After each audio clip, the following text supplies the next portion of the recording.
Continuamos con estrategia de prensa en televisión. Bueno, y como lo prometido es deuda, está con nosotros en esta mañana de hoy el ingeniero Raúl Herrera, viceministro de Energía, vicesecretario. Será viceministro si el profesor suyo vuelve. Vicesecretario de Energía de la Fuerza del Pueblo.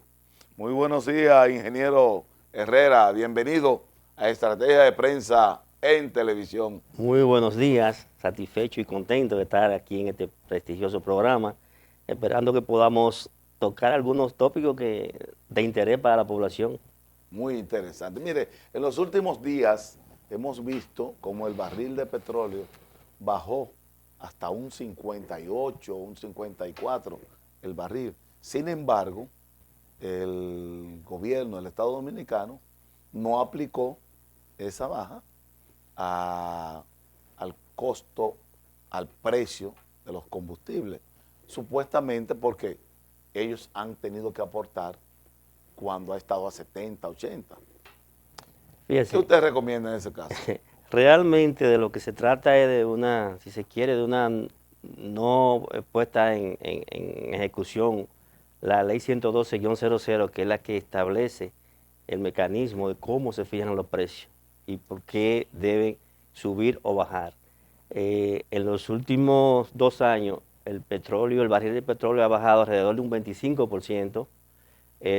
Básicamente el crudo West Texas Intermediate, el WTI, que es el que se toma como referencia para fijar los precios según lo establece dicha ley 112-00. Esto pues es una, si se puede decir que es una violación a la ley, o sea, es una no aplicación de la ley 112, que establece que semanalmente estos precios sean fijados de acuerdo al comportamiento internacional del crudo West Texas Intermediate. Y ustedes recordarán, hace alrededor de 2 años, el presidente de la República dijo que cuando el barril de petróleo bajara por debajo de $85 el barril, pues esto se iba a transparentar a la sociedad, a la población, y sin embargo no ha sido así. Ellos siguen diciendo que sí, tienen que hacer un subsidio para dicho precio, sin embargo la realidad no es así. Ese subsidio corresponde quizá a una cuarta o una quinta parte de lo que generan los combustibles como impuestos. Se ha hablado de la modificación de la ley 111 y ha sometido algunos proyectos. ¿Por qué se le ha dado tanta área a la modificación de la ley 111? Yo no sé si ustedes recordarán cuando los que nos dirigen en el gobierno estaban en la oposición, el actual ministro de Industria y Comercio hizo un mediatour por todos los medios y todas las radios y la televisión, diciendo que el gobierno nos estaba sacando del bolsillo millones y millones. Según él, la mitad de la refinería de Refidencia no pertenecía a los dominicanos. Cuando llegaron en el 2020, no sé si ustedes recordarán que en el primer discurso del excelentísimo señor presidente planteó que se estaba introduciendo una modificación a la ley 112 para disminuir los precios. Sin embargo, nosotros cuando analizamos en la Fuerza del Pueblo y vimos qué era lo que se estaba sometiendo, hicimos una rueda de prensa y le advertimos al país de que realmente esa modificación no iba a disminuir en lo más mínimo los precios del combustible, porque era, se puede decir, una trampa, un engaño. Y pararon la ley, el proyecto de ley, no han vuelto a mencionarlo y los precios siguen altos. ¿Usted no cree que lo hizo no fue una trampa más de campaña? Claro que sí, una trampa, porque él se basaba realmente en elementos no demostrables, o sea, no sustentables. Lo que él planteaba era algo, digamos, imaginario, no de acuerdo a lo que establece la ley 102 y su reglamento de aplicación, el reglamento, el decreto 137-1, que realmente es que fija la forma como los precios se deben aplicar. Si sube, sube, si baja, baja, no lo han aplicado. ¿Por dónde anda el barril? En este momento, bueno, este año el precio del barril de petróleo ha descendido desde $76 el barril el mes de enero, febrero, en marzo ya estaba en 68,30, en abril bajó a 63 y en este mes comenzó el mes a 58,40. Hoy anda rondando los 60 y algo en el día de hoy. Mire, históricamente el gobierno venía favoreciendo, incentivando la instalación de paneles solares, ¿no verdad? Sí, sí. Y muchas personas, muchas instituciones, hasta instituciones del Estado, comenzaron a instalarlo con el incentivo que el gobierno y las mismas EDES Sí. le permitían.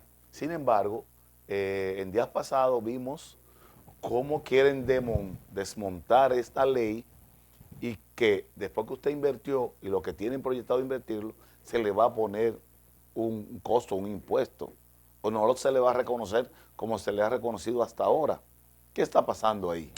Lo mismo, o sea, es un desconocimiento a la ley, en este caso la ley 5700, que establece esos incentivos tanto para la importación de los paneles solares como para cualquier otro componente de energía. Y la instalación, por supuesto. Claro, y la energía sostenible, la energía sustentable como es la energía solar, la energía eólica.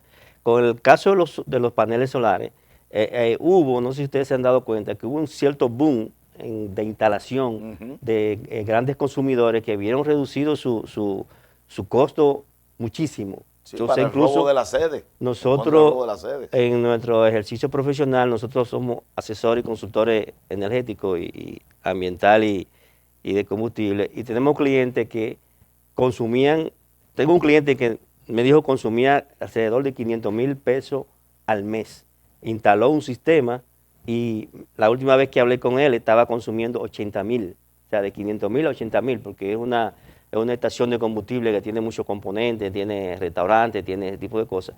Y así muchísima gente han disminuido a más de un 40, un 80% el consumo, lo cual impacta desde el punto de vista del gobierno. Pienso que es lo que han estado viendo, que son clientes que se le están saliendo a las EDE, a EDE Sur, EDE Este, EDE Norte. Entonces, ellos lo ven quizás como un negocio, pero no lo ven como la ventaja para el pueblo de que esa tecnología, que es mucho más y beneficio al medio ambiente. Beneficia al medio ambiente, menos contaminante y a la larga se refleja en ventaja para el país.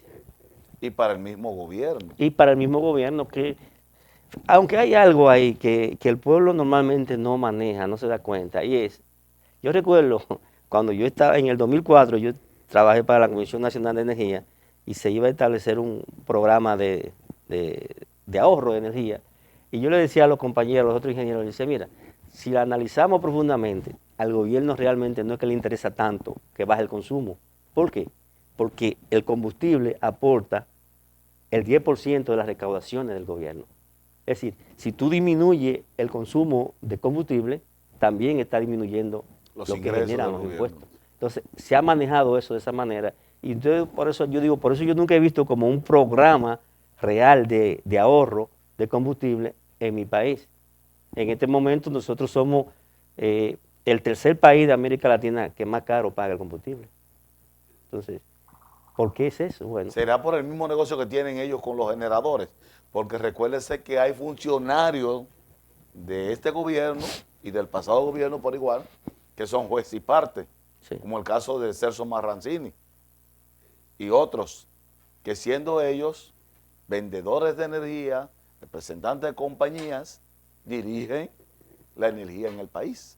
Sí, es un problema multifactorial. Realmente hay una serie de elementos que entran en juego, por lo cual se mantienen esos precios altos, tanto de la generación como el combustible en sí y los demás elementos que impactan, ¿no?, a la canasta familiar, impacta el transporte, impacta la generación, la industria, todo impactado por el combustible.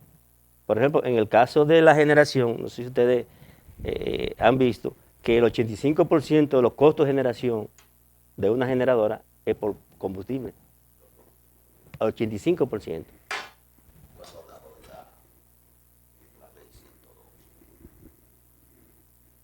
Si la fuéramos a aplicar ahora con la baja que ha tenido el combustible, ¿por dónde daría un calor Mira, yo pienso, si tomamos en cuenta que en el año 2008 el precio del petróleo llegó a $145 el barril, gobernaba en ese tiempo el doctor Leonel Fernández, la gasolina nunca llegó a 200 pesos. Es decir, yo pienso que por donde anda el precio del barril de petróleo, si se aplicara la ley tal como está concebido, nosotros entenderíamos que pudiese andar de un 20 o un 25% por debajo, quizás, de los precios, o sea, 30, 40 pesos menos, pudiera ser. Ya habría que hacer el cálculo porque en la fórmula pues se toman en cuenta varios elementos que varían semanalmente, que por eso se estableció, para que cuando suba el petróleo, o suba el dólar, o suba el transporte, o suba el flete, se refleje en la fórmula, pero al final tenemos el resultado de esa combinación de factores. Si el componente más fuerte, que es lo que se llama el precio de paridad de importación, que es el precio al cual se sale traer vamos a decir, un barril o un galón de combustible al país, ese precio ha bajado alrededor de un 25%, entonces si se refleja eso en los precios, también el impacto sería muy considerable. Entrando en materia energética, ¿Otra vez? hablándose de corporación, de AES, de este, del sur, que del norte, El del diablo. que del diablo. Y hablando de ellos te calculan 30 días al mes y te cobran una cuota. Cuando la luz se te va aproximadamente de las 700 y tantas horas que tienes que dar, Kilo. horas que tienes que dar, Ok. se te va a 300. ¿Por qué la factura llega igual? ¿Qué pasa? Por lo mismo, porque no están aplicando lo que establece la ley, la normativa, de que te cobren por consumo recibido, sino que muchas veces lo que te están es promediando. Si el mes pasado tú consumiste 5,000 pesos, este mes, aunque consuma 2,000 pesos, ellos te promedian los 5,000 y a veces hasta un poco más. Eso es una indelicadeza, para no decir otra cosa, pero realmente es así, o sea, muchas veces no leen los contadores, no lo leen, sino simplemente hacen un promedio, y entonces yo conozco de casos, bueno, que tú, en mi caso, por ejemplo, he salido del país por un mes y el mes próximo la factura me llega igual o más cara, cuando Si todo usted está consumiera en el apagado, lugar. cuando todo está apagado. Entonces, ¿qué me dice a mí eso? Como ingeniero que soy, bueno, que no me están leyendo el contador y me están haciendo un promedio, me están asignando una factura fija, porque ya tuve un antecedente de consumir esa cantidad. Pero hay una etapa ahí, Claro. pero nadie demanda. No, nadie demanda, y lo peor es que cuando usted va a las instituciones Protecon o Proconsumidor, finalmente eso no funciona, muy poco. Sobre eso quería hablarle. Hay una supuesta comisión energética, hay una representación de ellos que es Protecon. Protecon. Hay un vecino mío que tiene 9 meses denunciando un robo en la facturación. Él pagaba 3,500 pesos, de 2,500 a 3,500. Y de un momento a otro le cambiaron el medidor, o como le decimos ahora, lo decíamos históricamente, el contador, y le pusieron un nuevo contador que trajeron ahora, un nuevo ladrón, que yo le digo Marilady Paulino, Marilady, Porque va rápido. o Félix Sánchez, y usted sabe a cuánto se le disparó, de 3,000 a 30,000. Wow. Y después bajó a 24, y después va por 13, pero todavía en la casa de una pensionada. Oye. Y entonces ella tiene 9 meses denunciándole el Protecon. ¿Y usted sabe cuántas veces han ido Protecon allá? Ninguno, No lo que hay. hemos ido nosotros. Pero lo peor de todo eso es que cuando vaya, posiblemente le diga que todo está bien. Y Me ha así mismo pasado a dicen mí allá, que todo está bien. no procede. No procede, todo está bien. Entonces, ya usted agotó esa instancia, ¿a dónde va? O sea, ¿A dónde va? El pueblo está desamparado, realmente. Y eso no es que no ocurriera antes, pero no con la frecuencia y con la agresividad que lo estamos viendo hoy. O sea, Ahora, ¿dónde va a parar este déficit de recaudaciones que tienen las EDES, porque son históricos. Entonces, es mala administración, hay escape, porque a los que producen, compran y venden energía, se les paga a tiempo y no se les debe, porque los apagones antes eran fruto de, supuestamente, de la deuda. Sí. ¿Y qué resulta y viene a ser?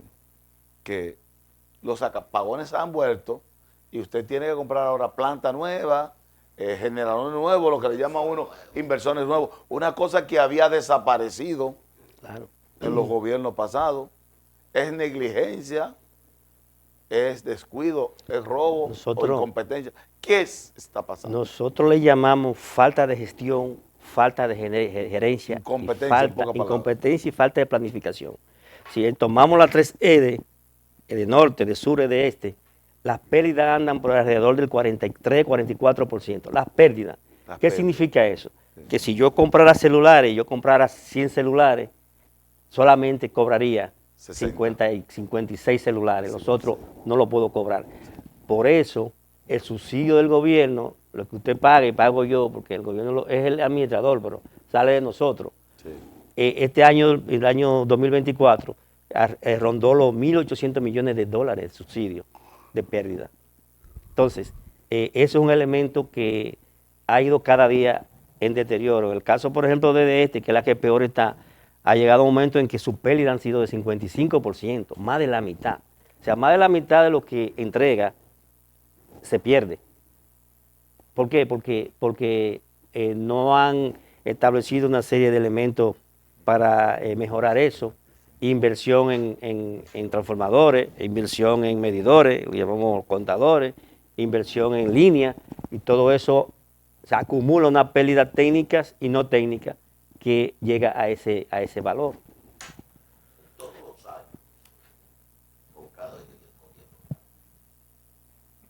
escucho la palabra evasión, robo y todo eso, y todo el tiempo sigue igual. Amnistía fiscal. Sí, ¿qué haríamos nosotros para corregir eso? Porque hay desde el más chiquito hasta el más grande empresario robando luz. Mira, realmente el sistema o el subsistema eléctrico requiere de altas inversiones. Hay que invertir bastante. ¿Por qué? Porque yo no sé si usted se da cuenta que muchas veces usted se muda a un sector, solicita un servicio, pero usted se pasa hasta un año sin que le instalen un contador porque no hay contador. Entonces tienen que darle la energía. Es posible que usted esté consumiendo 1.000 pesos y le ponen un promedio 1.000 pesos, pero posiblemente le esté llegando 2.000 y viceversa. Entonces hay que invertir en transformadores, hay que invertir en medidores, hay que invertir en personal técnico que realmente fiscalice y vaya a los sitios. Hay que invertir en el tiempo de servicio que se le da a los sectores. Aquí hay sectores también que, como son sectores marginados, yo puedo ir quizás a instalarme en un taller que consuma 200.000 pesos, pero como es un sector carenciado, no me van y no me ponen un medidor, entonces yo estoy consumiendo, o esa persona, ese negocio, está consumiendo muy por encima y eso cae dentro de lo que son las pérdidas, porque no hay un control. Mire, históricamente se ha rumorado siempre en todos los gobiernos que el deterioro de las EDE es como intencional, con el objetivo de que la privaticen, la capitalicen, porque uno dice, yo recuerdo la época de Corde y que se capitalizó y querían que Corde siguiera, pero Corde hacía muchos funcionarios ricos y millonarios, sí, pero siempre la encontraban en quiebra y la dejaban más quebrada. ¿Estaría usted de acuerdo que las sedes se privaticen otra vez? Mira, hemos pasado por diferentes etapas. Hemos tenido momentos en que han estado privatizados, ¿ustedes recuerdan? Sí. Hay momentos en que volvió, y muchos le han llamado una contrarreforma, o sea, volvió otra vez a manos del gobierno.